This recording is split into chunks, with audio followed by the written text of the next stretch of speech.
¿Cómo lidiar con la duda religiosa? Bueno, yo pienso que cualquier persona que ha tenido mucho tiempo estudiando, buscando, tratando de aprender, ha tenido ciertas dudas de la existencia de Dios, duda de la Biblia, dudas sobre la iglesia correcta. ¿Cómo lidiar cuando tenemos esos tipos de dudas? Yo pienso que la historia que vamos a hacer hoy en Mateo capítulo 11, del 2 al 5, nos va a ayudar a nosotros a cómo lidiar con dudas religiosas, con preguntas que nosotros tengamos en nuestra vida. Garner, puede comenzar leyendo aquí Mateo capítulo 11 y vamos a leer 2 y 3. Dice, al oír Juan, estamos hablando de Juan el Bautista, al oír Juan en la cárcel de las obras de Cristo, mandó por medio de sus discípulos a decir a Jesús, ¿eres tú el que ha de venir o esperamos a otro? Lo primero que yo quiero que tú notes de esta historia es que Juan el Bautista está teniendo dudas sobre Cristo. Ustedes ven la pregunta que él manda a decir por medio de sus discípulos, ¿eres tú el que ha de venir o esperamos a otro? Hasta nos sorprendemos cuando leemos esta pregunta porque dijimos, Juan, el que vio el bautismo de Jesús, Juan, el que dijo, he aquí el Cordero de Dios que quita el pecado del mundo. Juan, ¿cómo tú vas a dudar si si Jesús es el Cristo, el que ha de venir? Y yo pienso, Garner, que la primera lección que tenemos aquí es eso, de que vamos a tener dudas. No importa quién tú eres, tú vas a tener dudas.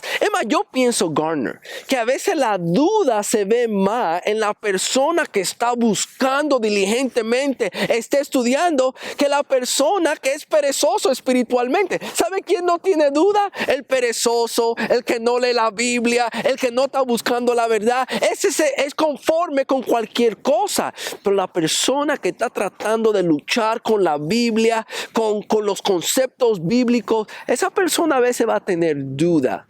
¿Qué nos enseña Juan de qué hacer? ¿Sabe qué me encanta de Juan, Garner? Que aunque él tenía duda, no tuvo vergüenza de hacer la pregunta. Notaron, dice ahí que mandó por medio de sus discípulos. Quizás Juan iba a decir, pero si yo mando a mis discípulos a hacer esa pregunta, ¿qué van a pensar mis discípulos? ¿O qué va a pensar Jesús? ¿O qué va a pensar la gente? Pero Juan no le importó. Él tuvo suficiente coraje para hacer las preguntas que estaban en su corazón y en su mente. Y es una buena lección para nosotros. Cuando tengamos dudas, no tengamos vergüenza de tener dudas. Hagamos la pregunta, busquemos la respuesta, mandemos el mensaje, abramos la Biblia. Eso muestra que tú estás más interesado en encontrar la verdad que en lo que la gente piensa de mí. ¿Qué va a pensar la gente en la iglesia mía si yo comienzo a hacer esa pregunta? ¿Qué importa? Lo importante es que tú encuentres la verdad en los tópicos correctos. Juan hace la pregunta, ¿eres tú el que ha de venir o esperamos a otro? Vamos a ver la respuesta de Jesús aquí. Garner, del 4 al 5. Jesús les respondió, vayan y cuenten a Juan lo que oyen y ven. Los ciegos reciben la vista y los cojos andan, los leprosos quedan limpios, los sordos oyen, los muertos son resucitados y a los pobres se les anuncia el evangelio. Y bienaventurado es el que no se escandaliza de mí. Me encanta la respuesta de Jesús. Él dice, y contá Juan lo que oís y veis. ¿Sabe lo que yo me hallo interesante, Garner? Que Jesús no dijo, mira Juan, ¿qué está haciendo? Preguntándome si yo soy... ¿Qué tonto es? ¿Qué falta de fe? No, él recibe la pregunta y da evidencia de que Él es el Cristo. Él dice, dile a Juan lo que oís y ves. Juan está en la cárcel en este momento. Él no se ha dado cuenta que ahora hay más evidencia de que Jesús es el Cristo y no menos evidencia. Y él dice, ve y cuéntale. Y de cierta manera, el versículo 5 se vuelve una cita del libro de Isaías, donde dice que el Mesías iba a sanar a los leprosos, que los ciegos iban a ver. Y de cierta manera Cristo está diciendo aquí, las profecías se están cumpliendo.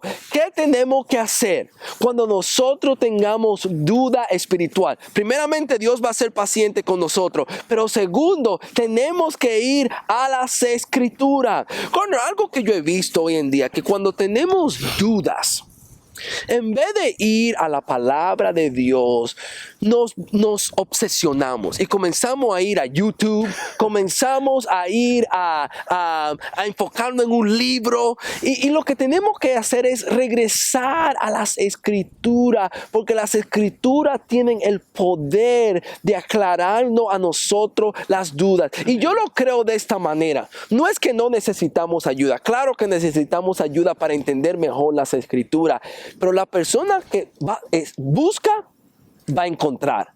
El que está tocando, el Señor promete que se le va a abrir. Si tú buscas diligentemente, como Juan está haciendo aquí, tú vas a encontrar la respuesta a tu pregunta. Sabemos cómo acaba la historia de Juan. Obviamente él acaba siendo fiel al Señor, muere siendo ejecutado.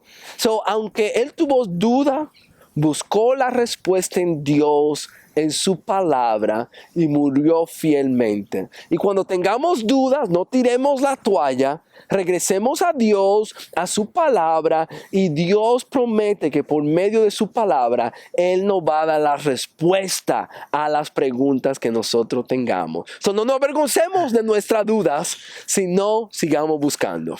Y gracias a Juan el Bautista por el ejemplo y por Dios por revelarnos el ejemplo aquí en el libro de Mateo.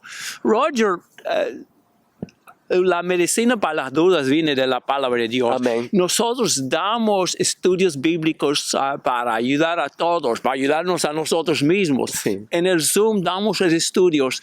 Si alguien quiere unirse a estos estudios, ¿cómo pueden recibir los enlaces que les avisen de los estudios que damos en Zoom? Sí, por favor, mande un mensaje de texto a WhatsApp al 1407-453-4289. Pon tu nombre, que tú deseas ser parte de los estudios. Yo te añado al grupo y los enlaces te llegan automáticamente. Yo soy el único que habla en el grupo, además van a ver los enlaces y los recordatorios de los estudios. Pero el 1407-453-4289. También ponemos 2 estudios en vivo en Facebook, en nuestra página Crecer, los martes a las 8 horas de Nueva York. Si no sabe si es la hora suya o no, Google ayuda mucho. Ponga hora de Nueva York. Y también a las 7 tenemos estudio los jueves. O sea, los martes a las 8 horas de Nueva York, a las 7 horas de Nueva York los jueves. Muchas gracias por habernos acompañado. Okay.